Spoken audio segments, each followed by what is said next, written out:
I used to live in a small town called Fenter. It was a quiet place to grow up, with one school, a doctor's, a police station, a cinema with films shown a month after the national release date, 2 restaurants, and a host of local shops on the west side.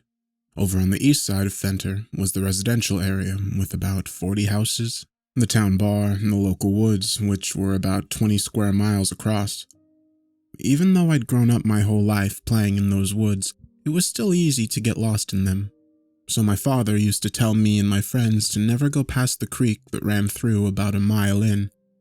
Still, this gave us plenty of space to play in, and we spent many summers building tree forts and playing hide-and-seek amongst the tall trees. One late summer evening, me and my friend Jess were out near the creek, seeing how close we could sneak up on the rabbits that inhabited the woods before they'd notice and run away. I'd spent about 10 minutes searching for one, and in my eagerness, I'd left Jess behind. She'd stopped to examine some odd-shaped rocks, and, being impatient, I told her to catch up when she was finished. I was just reaching a hill where the creek bent and curved round to travel off north for another 3 miles when I spied one chewing on some leaves near an oak tree. I held my breath, grabbed my jacket to stop it flapping in the breeze, and began slowly inching towards it. I was careful to avoid stepping on any twigs. If one snapped underfoot, it was a definite game over, and with the sun going down, this would probably be the last chance I got to play before I had to go home for dinner. The rabbit was blissfully unaware of my presence, its brown coat tinged orange by the setting sun, ears flopped down like a hunter's hat. The irony didn't escape me as I crept up on it, silent as the leaves floating in the breeze. I smirked. I was about 4 meters away from it now, and it still hadn't noticed me. Not my best, but not bad. I slowed my pace even more. I didn't want to make a rookie mistake in my excitement and ruin this opportunity. The rabbit finished on its leaf and casually began sniffing the next one before digging in. 2 meters away now, the closest I'd ever gotten. I felt my heart beat in my chest, and for a second, I was scared the rabbit would hear it thudding against my ribcage and dart off. I shook my head and continued up behind it. It was almost within arm's reach. I couldn't believe it. I stretched out my arms, fingers extended. Wait till Jess heard about this. I'd be the first kid in town to have touched a forest rabbit. My hand was about a foot from brushing its soft pelt now. I could see each individual hair on its back. 30 centimeters. I'd done it. I'd done it. Suddenly, an ear-splitting scream pierced the air, shaking the silence of the woods into shock and causing the resting birds to panic and scatter from the trees. I gasped, and quick as a flash, the rabbit was under the bush and gone forever. I cursed and spat aloud, frustration clouding my head. It was a good few seconds before I even stopped to think where the scream had come from. Then, like a falling tree, it hit me. Jess. I sprinted back up the creek as fast as I could. She'd been about 200 yards back when I'd last seen her, near the old silver birches. It took me about 2 minutes to reach the spot, next to the weird pile of rocks. My brow was covered in sweat, and my hair was messed up where the wind had whipped through it, but all I could think of was finding Jess. Even though I knew the woods were perfectly safe, I cursed myself for having left her alone. I spun around in a circle, scanning for any sign of her, but there was none. Jess! I yelled out, my voice traveling through the woods and echoing off the trees. It was getting darker, and tall shadows were being cast all around me like a net. Jess, where are you? Call out to me! Jess! I stood and listened, but there was no reply. I was just about to run further up the creek where the trail began to see if she had started to make her way home when I saw it. On the other side of the creek, about 40 yards away, it stood, tall as the lowest branches of the sycamore next to it, about 7 feet up. It was covered in black rags, ripped and torn across its thin, wiry body, with a hood pulled tightly around its head, obscuring its features. 2 white, pupilless eyes stared at me from the shadowed recesses, and I spied the flash of teeth. Long, slender arms with hook-like fingers splaying off of stumped hands almost dragged against the floor by its side. I suddenly noticed an overpowering smell and wondered how I'd missed it. I'd smelt it before on the farms when the cattle were harvested in the slaughterhouse. It was the smell of death, thick and despairing. I almost choked, but my mouth wouldn't make a sound. I just kept staring at it, petrified, blood running cold through my veins. Even the birds had stopped yelling in protest, and now there was nothing but silence. It and I, locked in a gaze that I would remember to the day I died. I don't know how long I was standing like that. It felt like minutes, but it was probably only seconds. Suddenly, it shifted its weight and hunched down. For a brief second, I thought it was going to start running at me, and I almost threw up. Uncontrollable fear racking my body, but then I noticed it had stopped to collect something from the ground. I cried out silently. It was Jess. Her limp body looking like a doll compared to its freakishly proportioned frame. Despite being thin and stick-like, it picked her up in one bony hand with ease.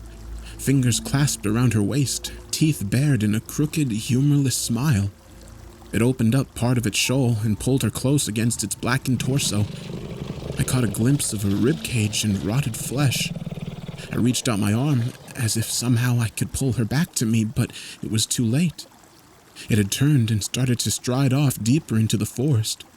Even if I had known that area of the woods and had the strength to move my legs, I never would have been able to catch up to it, and before I even knew it, it had disappeared from sight, like it had never been there at all. Only the heavy smell of decay was left lingering in the air, the only evidence that I hadn't just imagined the whole thing. I snapped my head around and began to run back towards town. It was a good mile's distance, and I'd never run that far before, but that day I ran and didn't stop. Jumping over fallen logs and ducking branches, I dared not look back. The darkness was almost complete by the time I burst from the undergrowth and into the town's edge. I sprinted to the bar and threw myself into the door, practically collapsing on the floor. I don't really remember much after that, but from what I was told later on, it took them about 10 minutes to stop me from screaming about a demon I'd seen in the woods, and that we had to find Jess. By the time they'd actually gotten the story out of me and organized a search party, 2 hours had passed. Jess's dad shook me and shouted at me, asked me what happened to his baby girl. I could only stare dumbfounded and mute until my own father dragged him off and told him to get a grip. The sheriff organized the town folks into 2 groups, and they each took a section of the woods. I tried to tell them that they'd all need to bring their guns, that the thing had to be killed. The thought of going up against such a nightmare unarmed was too much. I begged my father to stay, but he told me to calm down, that I was talking nonsense and was probably just in shock. My mind making up stories to deal with what had happened. He sent me home to rest under the watchful eye of my mother as he led one of the groups into the woods. 3 hours passed. I was laying in my bed, still unable to sleep, huddled in my blankets, paranoid of every shadow and creak, convinced that it, the nightmare, was going to come back for me, the only witness to its abomination, when I heard the front door open and the heavy steps of men entering the living room downstairs. I listened as they sat down and began to talk. "Damnedest thing I ever seen in my life, Jerry. I don't know what's out there, but it sure riled up the dogs." That was the sheriff speaking. "What was it? A bear, do you think, Sheriff?" I didn't know the speaker, but he sounded young, maybe one of the farmhands. "Maybe. All I know is 2 of my best tracker hounds caught a scent and started going mad. They tore off into the woods faster than I've ever seen them run, and they didn't come back. Now we're 2 dogs and a little girl down. Jesus H." Then the voice of my dad. I eased up a little, knowing he was back in the house made me feel safer. "Chris said he found the poor girl's gloves down by the creek, right where my boy said they were playing." The unknown voice came again. Obviously Chris. "It's true. They were covered in some kind of slime or something. Don't know what, but it smelled god-awful. One of the boys almost upped his liquor." "Okay, well, at least we know she was there. I'm not hoping for much, but I'll pray. It's one big forest, and the chances of finding her are mighty slim." The sheriff sighed. "I suppose I better go tell the family that they should be prepared for the possibility that they will never see Jess again. No man should have to outlive his kid. And then not knowing like this. Didn't Travis say he saw something big moving through the forest?" Another unknown voice came, this one new. "Yeah, he radioed in. Said he saw some kind of, I don't know, giant moving in the distance, but the man was half pissed and it's dark as the bottom of the well out there. Probably just jumps at shadows. No, most likely a bear or a wolf or something jumped her from behind and dragged her off." The sheriff said. My father spoke, voice raised so everyone could hear. "Okay, let's all go home. It's been a tough night. We'll search again for her tomorrow. Even if it's only a body we find, it's better than the poor folks not knowing what happened. I want everyone to tell their kids not to go into the forest no more till we know for certain what occurred.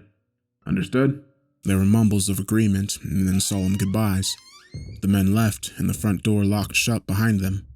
My father moved about downstairs for a few minutes before climbing the stairs and going to bed. Before he turned in, he poked his head into my room to check that I was okay. I just pretended to be asleep. I had nothing to say, didn't even know what to tell myself, but one thing I knew for certain. I hadn't been hallucinating. I'd really seen it, and whatever it was, it had Jess. I waited for a half hour after I heard my dad climb into his bed before I sat up and switched my bedside light on. I crept out of my bed and got dressed as quietly as I could. Then I descended the stairs. My father had taught me how to shoot and maintain a gun a few years back. Out here in the country, it was important to know. Hunting was a tradition amongst the men, and when I was old enough, my father would take me camping in the woods for a weekend of game shooting like his father before him. I knew where my dad kept his .44 Magnum and rounds in the garage, and after searching around for a few minutes, I found the key for the lockbox.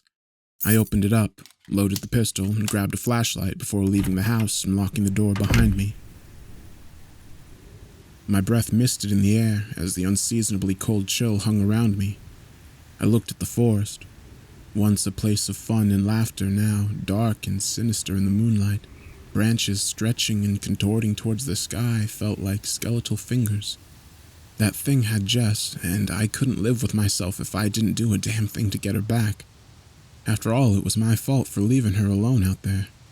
I swallowed back the lump in my throat and began tenaciously walking down the road towards the woods. "Don't worry, Jess," I thought. "I'm coming."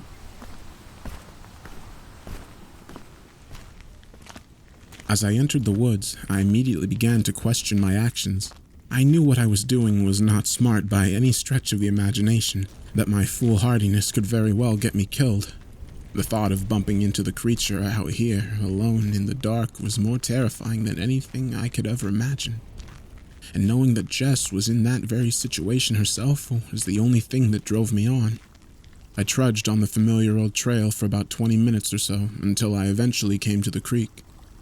I had never been here before in the dark, and although everything was where it should be, it looked different. It was as if these were my woods to play in during the day, but now in the dark, it was an alien place. This was its domain. I was a stranger here, unwelcome. This feeling was reinforced by the fact that I had no idea what lay beyond the creek, except from what I'd seen in the immediate area from the other side. Carefully, I crossed the creek, the water soaking through my boots and dampening my trouser legs. As I stepped out onto the other side, I felt like I was lost. How would I find my way back? Which direction would I go in? I ignored the first question. I had bigger things to worry about at the moment, and decided to head off in the direction I'd seen the creature going. I started walking, vigilant for any signs of movement or noise. I'd expected there to be animals out this late at night, but eerily it was silent. It made me feel vulnerable. Every footstep sounded like an alarm, telling the creature where I was. I stopped for a moment and looked around with my flashlight. I felt like the darkness was swallowing me, that the thing sat just outside the borders of light, laughing at my efforts to find it. I realized that if there was anything out there, the light would only serve to give away my position, effectively ending any kind of advantage I would have over it. After a pause, I switched off the flashlight and waited for my eyes to adjust. It was difficult at first, but after a few minutes, I could make out enough of the forest to start slowly making my way through. It was about 10 minutes later when I heard it. A short, sharp yell to my left in the distance. I paused and waited to see if any other noise was made. A moment later, a snap echoed through the darkness and a dull thump. I was not alone anymore. Swallowing fear, I sunk to my haunches and slowly made my way towards the noise. And even in the dark, I didn't find it too hard to distribute weight as to move almost silently. After a while, I reached a clearing where the trees parted to a grassy patch about half the size of a football field. In the center of the clearing was a rocky depression that sunk down into the earth.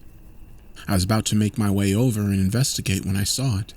It was standing near the edge of the clearing to the south and was slowly limping its way over to the depression, dragging something behind it. In the dark, I couldn't make out what it was, but it was about the size of a child, except if the child had been snapped in the middle. It flapped limply with every bounce like a paper fan. I swallowed a lump and tears stung my eyes. I wasn't sure if I was more scared or sad. I prayed to God to not let it be Jess and continued to watch it as it reached the pit and then hurled the object over the rim. It hit the ground with an unmistakable sound of crunching bone. The creature bent down head first as if to crawl down the rocks and then stopped. Slowly, it stood back up and sniffed. I instinctively pressed my back to a tree, removing myself from view and strained to listen. I heard it sniff again softly and walk around in what sounded like a small circle, and then nothing. I waited. For what seemed like eternity, I waited. It was unbearably tense, expecting to see its milky eyes slowly peer around the side of the tree, followed by that big crooked smile at any second, or a long hooked finger to slide out of the darkness and rest itself on my shoulder. Nothing happened, though, and nothing continued to happen for the next couple of minutes. Gathering my courage, I hesitantly glanced around the trunk only to see the clearing was empty. I double, triple, and quadruple checked the area, making deadly sure it was gone, and then I stepped out, back to the clearing edge, making sure to keep low to the ground. To step out into the clearing was out of the question. Suicidal. What if it was only hiding at the clearing edge itself, or waiting in the rocky fissure at the center? It would defy all logic, rebel against every survival instinct, and yet I had to know. I had come here looking for Jess. If I turned back now without checking to see if it was her, crumpled and contorted at the bottom of those rocks, then I may never know. The sheriff was right. The not knowing was the worst part. Before I stepped out, I pulled the magnum out of my waistband and cocked the hammer back, being careful to mute the click by smothering it between my legs. When it was loaded and ready to fire, I began to slowly inch my way out of the safety of the tree line and into the open. I took a few steps and stopped, waiting to see if anything came crashing towards me. When nothing did, I continued my cautious journey to the depression. When I reached the lip, I aimed the gun ahead of me and looked over. It was a couple of feet deep, about 10 or so, and was a little larger than I had expected. One side of the hole was hollow and extended into the ground as a sort of cave, large enough to drive a car through. At the mouth of the cave was the body, slumped over a jagged rock. I glanced around again, making sure I wasn't being snuck up on, and then I started to lower myself down. I would just need a quick glance to make sure it wasn't, or was, Jess. Then I'd leave and run back to Fenter. I'd wake my dad and the others and lead them here. We'd kill it. In this cave that was surely its dwelling. It could be in there now, watching me struggle down the smooth rock, but I reasoned that if it was in the cave, then there was nothing I could do about it. I must be crazy. Fear has consumed my brain so completely, I must not be able to feel anything anymore, I thought. This was proven wrong when I slipped and fell off the side of the rock, landing awkwardly and sending pain shooting through my ankle. I almost cursed aloud, but bit down on my lip and shouted silently in my head. Luckily, it wasn't twisted, just achy, and I was able to walk on it without a problem. The last thing I needed now was a broken foot. My thoughts were so preoccupied with the sudden pain that I had forgotten I was now right next to the cadaver. My leg bumped against it, and I swung round, gun at the ready, almost firing it off into the rocks. I quickly berated myself for being so trigger-itchy and then looked down. Relief and repulsion flooded through me. From this close, I could see it wasn't Jess. It wasn't even human. Instead, I realized it was a large dog, one of the sheriff's hounds that had gone missing earlier. Its back was snapped in two and folded upon itself, and its snout was crumpled back into its face, turning it into a flat, tooth-filled gap. Blood, fur, bone, and brain were splattered over it, and one eye hung loosely from the socket. The eye was positioned in such a way that it appeared to be staring right at me. I looked away and felt bile rising in my throat. The smell of death and decay was overpowering, this close to the cave, and I dreaded to think what other corpses were nestled away inside. I was about to begin scrambling back up the edge of the depression when I heard a sob. I spun around and stared into the darkness of the cave. It sounded faint, as if it had come from quite a ways away, echoing through the narrow rock passages until eventually finding its way to the surface. It came again. This time it was unmistakable. It was the sound of a child crying. The first thoughts to rush through my head were of joy. She was alive. It must be Jess, hidden away deep in this creature's lair, and as soon as the thought had come, I realized, with a fear unlike any I'd ever thought possible to feel, that I would have to go into the cave and get her. I didn't have a choice. I just couldn't turn back now. I may as well kill myself with the gun I held shaking in my hand than live with the guilt. I pulled out the flashlight and, readying the gun, switched it on. The beam stung my eyes for a few seconds as they adjusted to the sudden light, but I could see the cave went for a few meters before winding into a kind of large, rocky chamber that had passages of varying sizes detouring off further underground. I entered the mouth of the cave and shone the beam over the walls and floor. The beam danced over bones scattered across the ground. It looked as if every type of animal in the forest had eventually wound up in here, torn apart and stripped of flesh. I covered my mouth and nose with the sleeve of my gun hand and continued to walk. There were 4 passages, and the sobbing appeared to be coming from the one furthest to the left. Thankfully, it was one of the wider ones, and I found I could comfortably walk down and still have enough room to stand up straight. If the creature were to come now from the mouth of the cave, I would be trapped. However, if it was already in the cave, then I was walking straight into its spindly and disproportionate arms. I swallowed hard and continued to walk. After a couple of meters, it turned right sharply and opened up into a small version of the chamber I had just come from. I was amazed to find it was full of items: watches, jewelry, passports, letters, glasses, clothes, books, wallets. It went on, as if a museum to sentimentality and trinkets. I picked one of the passports and opened it. Paul Ashcroft, born 1972, Herronford, Ohio. Another read Richard Blunt, born 1954, Westville, California. I shone the light over the letters, seeing the addresses were to places all over the country. Then it dawned on me. I finally understood. It all made sense. The reason I'd never seen this thing in the woods before was because it had only arrived a short time back. It must have traveled from place to place, from forest to national park to desert to mountain, picking people off, taking their effects, then moving on to the next town. It was like a sick scavenger hunt. It was killing people and then keeping their items as souvenirs. Another sob brought me back to reality, and I dropped the passport to the ground. I hurriedly walked to the back of the chamber I now called the museum and found another short passage and then a medium-sized cavern. Inside was Jess, sitting on the floor and crying. She looked up when my light shone over her and covered her eyes. Please let me go. She burst out into fresh sobs, tears streaming down her pale cheeks. I stood paralyzed for a second. I was so intent on finding her that now I didn't know quite what to do. I decided I'd best let her know it was me before deciding on anything. I shone the light upwards, illuminating my face. Jess stopped sobbing and stared. Jess, I've come to rescue you. We don't have much time. We need to go now before the thing comes back to find me here. I whispered, kneeling beside her. She did nothing for a few moments, then threw her arms around me, her body shaking. I thought I was gonna die down here. I thought it was gonna eat me like it did the rest. She trailed off, unable to get her words out through the tears. I squeezed her back for a moment, and then went to lift her. The sound of metal clanging against rock reverberated through the cave. I shone the light down and my heart sunk. She was chained to a heavy metal ring pin that had been nailed deep into the rocks beside her. I couldn't escape. She sniffed. I tried to pull it back out, but it's no use. I stood there for a second, defeat washing over me. I could go get help and come back and... No! She squeaked. Please don't leave me here. Panic spread across her face, and it was all I could do to promise not to leave. I thought for a few moments, and then realizing my only option, I took her chin and looked her in the eye.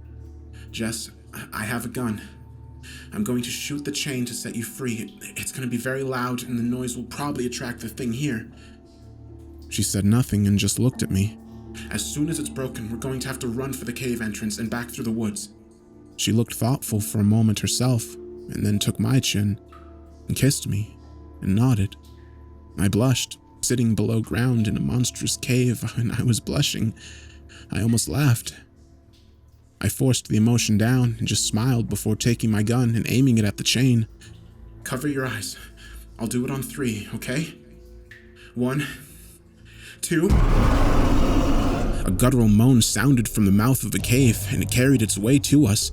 I saw the color drain from Jess's face, and I knew mine was doing the same. It was back. Without thinking, I pulled the trigger. The gun cracked, deafening in such a small space, and the chain shattered. I grabbed Jess before she could react and pulled her up, sprinting towards the museum. As we entered it, I dived behind a table, pulling her down with me. No sooner had we landed on the floor, I saw the creature enter the room and scramble over to the passage we had just exited from. As soon as it was gone from sight, I pulled her back up and pushed her towards the passage that led to the cave mouth. She didn't need to be told twice, and we ran as fast as our legs could carry us. As the cave mouth came into view, a scream full of horror and anger rang from behind us. It had discovered its meal had been stolen. As we got to the cave mouth, I could hear wood splintering and the tinkle of dozens of tiny objects hitting stone as it tore through the museum after us. I grabbed Jess's foot and hoisted her up till she grabbed the lip of the depression and pulled herself into the clearing. I spun around and saw it exit the passage into the main chamber. Its hood had fallen down and exposed what can only be described as a half-insect, half-human face. I fired a shot off in its direction, and it screeched in agony as the .44 caliber bullet connected with its thigh, knocking it back for a second. I took the distraction and spun around, leaping for the edge of the depression and grabbing a hold. Jess seized me by the collar and helped pull me up just as I felt hooked fingers brush the bottom of my shoe.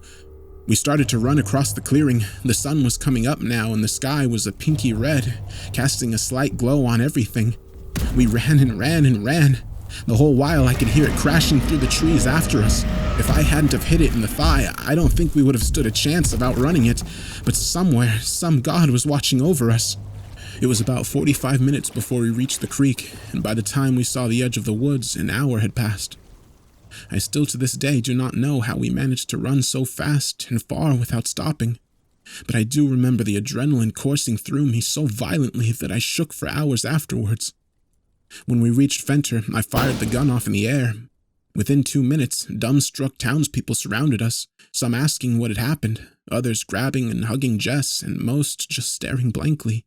When Jess's father arrived, he broke down and cried, holding his girl to his chest and thanking God and me equally for his daughter's safe return. When my father arrived, he took the gun from me, put his hand on my shoulder, and gave me a look. It was a look that said he didn't care what happened, just that he was glad I was safe. Regardless, we had to explain to the sheriff what had happened. After we both explained our stories, a group was organized and armed, and I was asked to lead my dad, the sheriff, and 20 or so of the other men to the cave. I was tired and reluctant to go back, but next to my dad, I felt safe. After a couple of hours, we came across the clearing and found the cave system just as we had described. The museum was empty. The shattered chain was found at the back, untouched, and a brief examination of the other caves revealed them to contain skeletons of other people, later identified as other missing persons from towns that backed off of Fenter Woods. A medical check showed that they had been dead for days. The woods were searched all day, but nothing was turned up. That night, as I looked out my window before going to sleep, I saw it again, standing at the edge of the woods. It looked at me through my window for a while, and I stared back, like when we had first encountered one another, and then it turned and walked back into the woods. I knew this would be the last time I saw it. It was moving on to another place, away from Fenter, from this area. The woods were searched for another week, but nothing was found. The official report stated people had been kidnapped and killed by a maniac who had escaped into the wilderness before he could be apprehended, although the people of Fenter never questioned our versions of the story. So that is my account. This all happened 12 years ago now, and it is but a distant memory. Jess has just finished university and is going to become a lawyer for animal rights, and I am working on the family farm after dropping out of college. I tell you this story not to entertain you, but as a warning. Next time you decide to go hiking in the mountains or camping in the woods, it is still out there. And next time, it might be your town it decides to visit.